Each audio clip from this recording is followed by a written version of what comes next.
So today we want to talk about how to win, and we want to talk about the game plan. Everybody say the game plan. Now, the first thing that we want to talk to you about is a part of the game plan is you are on the same team. Why don't you turn to your significant other, your spouse, and say, baby? Come on, everybody's not doing it. Say, baby, we are on the same team. Now, being a part of a same team, what it does is it creates an environment for oneness and solidarity. Now, oneness and solidarity is why we were originally married anyway. It says that the two shall become what? One, not the two shall become more independent and individualized. So marriage in and of itself is about oneness and solidarity, and the opposite of that is it's about individualism and isolation. One of them draws you to each other. That's oneness and solidarity.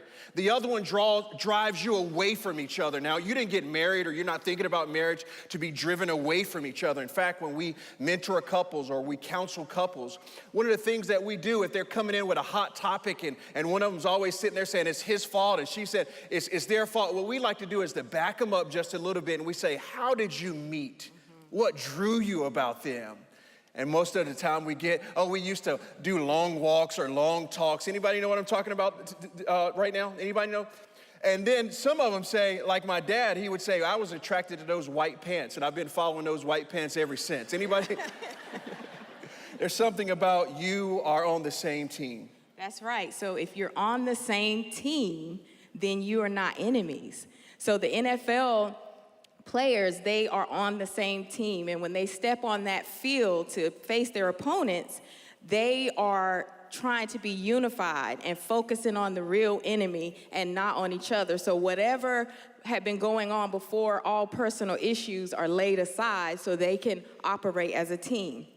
So sometimes in our marriage, we feel like our spouse is our enemy. How many of you have intense fellowships and it gets hot up in your house? Okay. Anybody with intense fellowship? Intense fellowship, that's what we call fight, okay? So sometimes we feel like our spouse is our enemy. And George and I, we used to get into the biggest fights on our way to church to worship the Lord, okay? So we would be arguing, and it would just keep escalating and getting hot and getting hot. And so we had, early on in our marriage, came up with a code phrase so that we'll know that it's getting hot in here and we need to do something different. Not hot in the sexual way, but we're about to, go to blows up in here. So our code word was, you're not my enemy. So when one of us feels like the conversation is going left, one of us was supposed to say, you're not my enemy. Okay, and so one morning we were going to church and it was really escalating and it was really getting hot. And so George looks at me, he says, you're not my enemy. Now, it's hard to recalibrate your conversation when you are in the midst of your best point and somebody pulls the you're not my enemy card. Hey, I was trying to do what the Bible said, hit the reset button, all right? So I was like, wait a minute. No, don't be saying you're not my enemy right now. Let me finish this point. He was like, so you want the devil to keep riding in the car? I was like, he's feeling real good right now.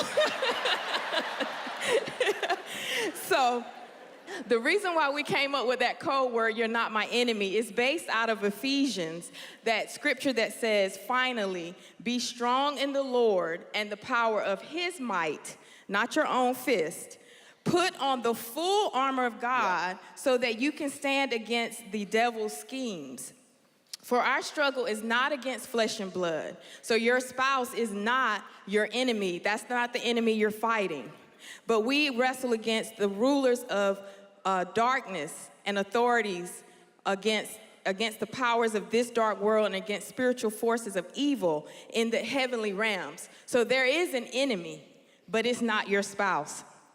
So that's our code word, and that is just so that we can remind each other who we're really fighting.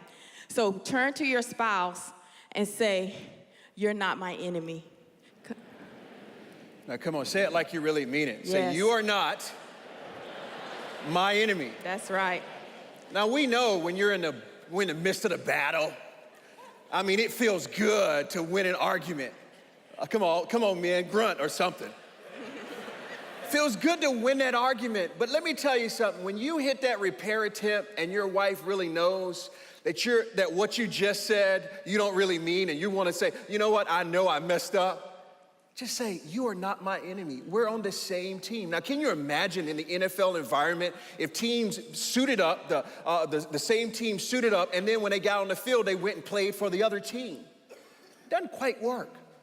We're on the same team says that we have the same value system. There's something about marriage. Marriage is a relationship. It's a team sport. It's not a contract or a business. It's not about you and your individualism. There's something about our covenant. Our covenant of marriage says that it's not a contract. In business, it's a contract. In marriage, it's a covenant. So what we have today is it's so easy to get out of our covenants. In fact, we got a few images of some divorce things that we've seen in our neighborhood. We used to live in Harlem, New York City. Listen to this, divorce is so easy, $3.99, spouse's signature, not even needed. We'll have you one and done by 12 p.m. What about this one right here, the next one? Buy one divorce, get the next one half off. Cheap divorces.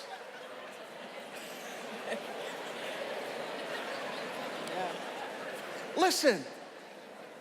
It's so easy to get out of this thing. Something of permanence, something of godly nature, and a covenant relationship where we dress all up in our suits and we hire pastors like myself, and you say these covenant things before not only each other but before God, and then it's so easy that we can get out of it. In fact, let me tell you something.